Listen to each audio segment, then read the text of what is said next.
So tell me about the earthquake. It's February of what year? This year, right? September Oh, of, it's September. of 2017. I'm sitting in class, Okay. and you feel something shake, but you think it's just in your head, and all of a sudden you notice everyone else's heads are kind of peeking around, and the tiles in the ceiling start jumping up and down. Wow. And the teacher just leaves, doesn't say anything. She just leaves. Really? Yeah, she left us. And then everyone else starts running out. We're all leaving. Everything is shaking, going up and down. The lights shut out as we're trying to leave the building. And thankfully we made it out. But What time of day was this? Spanish class. So that was like 10 o'clock in the morning. Okay. Around 10 Okay. a.m. So when the lights went out, it wasn't as if it was dark outside. No. Okay. The power just went out. Okay. But when the power goes out, I don't know if it's all connected or I don't know if it's a completely separate incident. But you also have no phones, no data, nothing. So you're completely cut off to anything electronic. That's what happened during 9/11. When the planes hit and the towers fell, all cellular connections went out. I had people calling me. I don't know if you remember Dave, Tanisha's dad, back at the building. I know he was calling me. He was a little upset. He couldn't reach me. But nobody's phones worked that day. It was interesting. But continue, though. I mean, so where did you go? Did you guys, We went to the street. They have these, in Mexico, everywhere you go, they have these, reunion points. These big green circles everywhere you go. Any parking lot there. It's, on every street. And that's where you're supposed to go if there's an earthquake. Okay. But I think they're randomly placed because you'll have, these spots right under a bunch of electrical wires. Okay. Or right next to this huge building that can fall on you. So we just went to the street. I guess if you're in a car, you may not notice it as easily. So cars were coming into the street and beeping at us saying why is everyone in the street? So we had to stop them and tell them oh, an earthquake just happened, relax. And we're thinking it's over and we look at our phone and we see that Mexico City is destroyed. Buildings have collapsed in Mexico City. Hundreds of people have died. You were in Mexico City or you were in the suburb? I was about 70 miles south of Mexico City. Okay. The epicenter was in my city, but we're in the mountains, so we didn't feel it as strong as Mexico City because their soil is softer. Okay. Because they're in a lake bed, so everything's soft and you feel the vibrations a lot stronger. So Mexico City was destroyed. We found out that children were trapped in their schools. It was burning. And because of the earthquake, it triggered the volcanoes, and now the volcanoes were really active. They're giving off a bunch of smoke. So there are a bunch of villages around the volcanoes. So how were you feeling? I mean, what was the emotion that you were feeling when this was transpiring? Were you feeling oh my God, Jesus is coming back?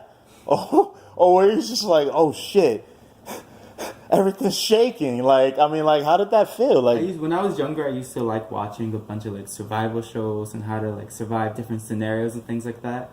And I would watch shows about earthquakes, and I always thought earthquakes were the coolest things. Everything's shaking around you like a game or so you were intrigued.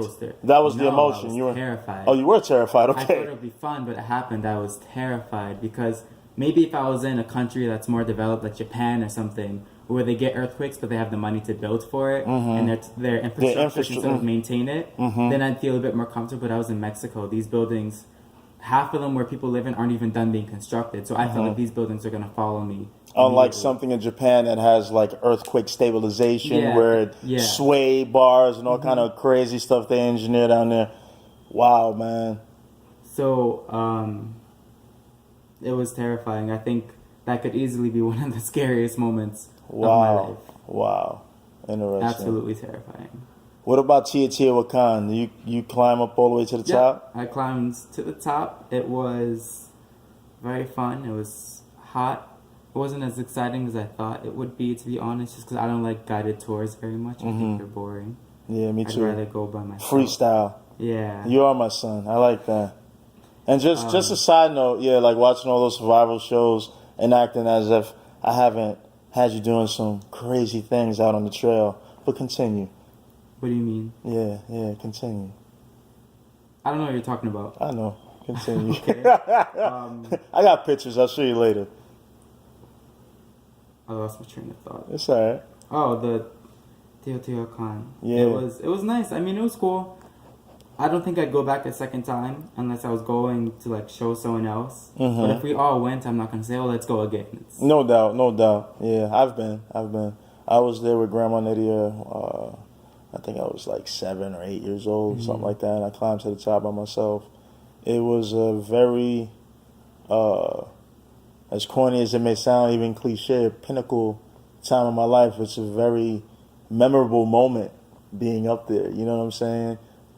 Maybe more exciting for me because I was such a young child. So, when you're small, everything is so much more grand and big. You know what I'm saying? Like, for instance, when I went back to Disney World with Kendra, everything felt small. As the last time I remembered it, when I went with like Grandma Nydia, everything was like so big and massive. You know what I'm saying? But yeah, I like Chi Chi. I enjoyed that. Tell me about what were you doing? Hiking, and you passed out. You told everybody. You said you felt faint. You told everybody to go ahead, and you woke up hours later. What was that all about? Can you tell me? I did? Yeah. How I know about that? I'm your father.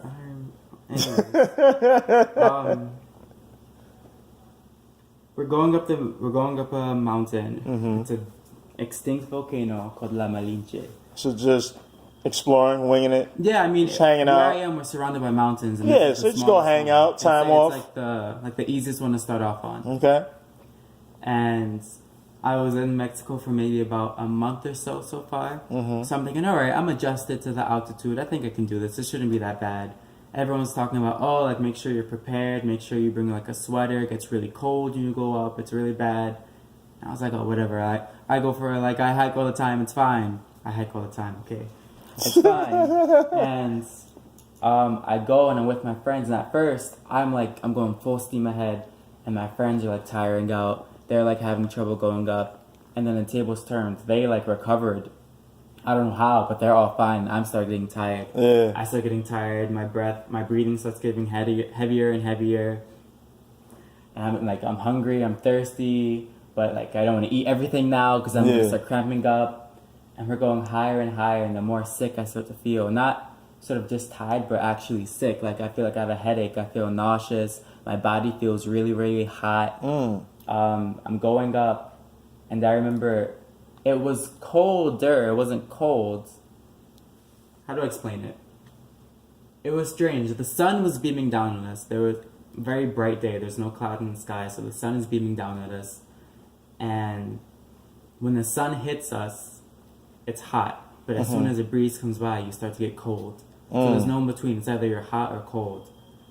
And I tell my friends, guys, I don't want to I don't want to get any worse. I don't want this to turn into a horror story. I don't want to ruin the rest of the trip. Yeah. So just go to the top. You guys are almost there pretty much. I'm pretty sure the view isn't going to change that much from here. Mm-hmm. I could see the top from where I was. It wasn't very far.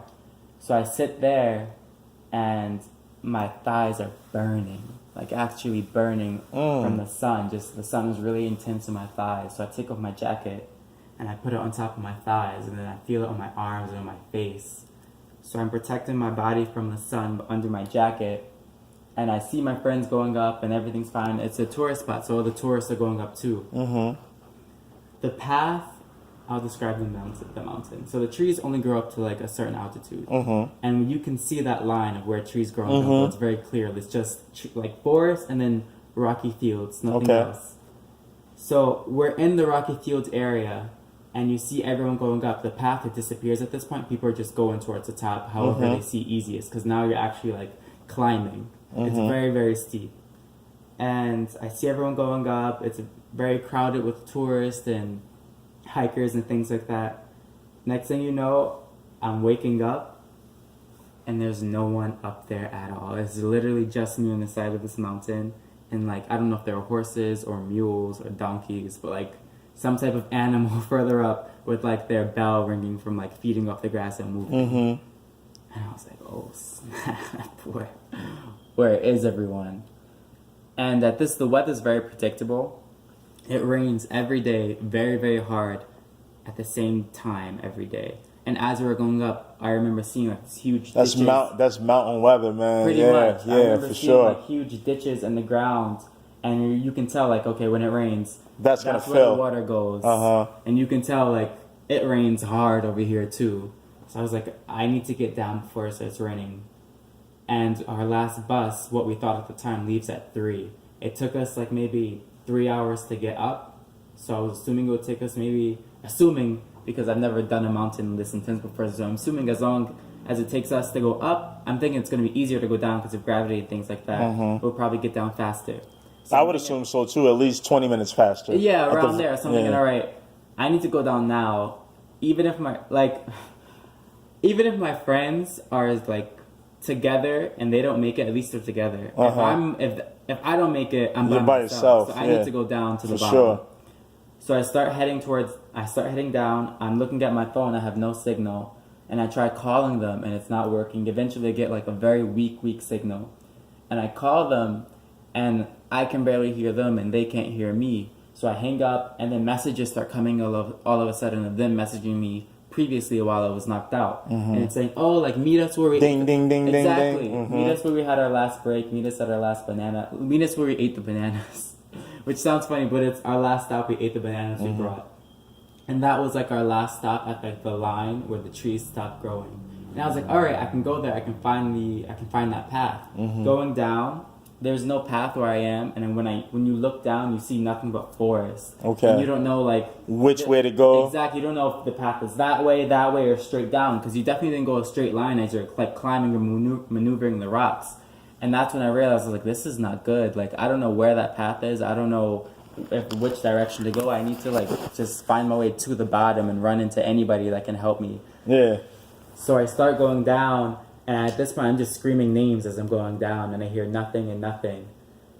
And I don't know. I was, like, in my mind, I was like, I need to get down as fast as possible. I need to get down to make that last bus, or I need to get down before it starts raining. Either Okay. way. And then, I don't know, maybe I was being a bit dramatic, but I was like, well, if I get down if I don't make it down, I know I have some food in my backpack if I end up camping here overnight or something, if I get stuck. Jesus Christ. I was thinking worst case scenario. So I go down, I'm screaming names, and eventually I hear like a name back, and I was like, oh, thank God. And I scream it, but it wasn't like that. When you're in the mountains, you hear echoes. It was like I was hearing the echo of her screaming. So I start screaming back, and I keep going down and down. I can't figure out what direction is coming from. I just hear it. So I'm just going down and down and down. And eventually, thank God I found them. I found them, and they said they were looking for me for like the past hour or so. They couldn't find me. They were sending me messages, this, that, and the third. And then I thought going down that mountain was going to be easy. It was harder than going up because you have to use all your strength to not slip down the mountain. I was wearing, I think, these shoes, which was not good at all. No grip at all. I had to make sure I wasn't slipping on the dust. Man. It was a mess. But it was fun, and I definitely want to do it again. Now it's like I have to go to the top. No doubt. No doubt. So you definitely go back there if you get the chance. Mm-hmm. So you done going to Mexico as far as schooling is concerned, or yeah? So what was that? Just a 2-year program? No, or? it was a 1-year study abroad. Okay. You were telling me earlier that you wanted to do something like that. Mm-hmm. Very nice. Very nice. So you stayed with the host family initially, or? My first semester, I stayed with the host family. No, don't worry about And that. the Be second natural. semester, I stayed in Look at the the chin hair you apartment. got, man. That's beautiful. Oh. Look at that, man. Yeah, the second semester, I stayed in my own apartment. That's interesting. That's interesting. All right. Yeah, man, I'm gonna stop the video right there. So, stop.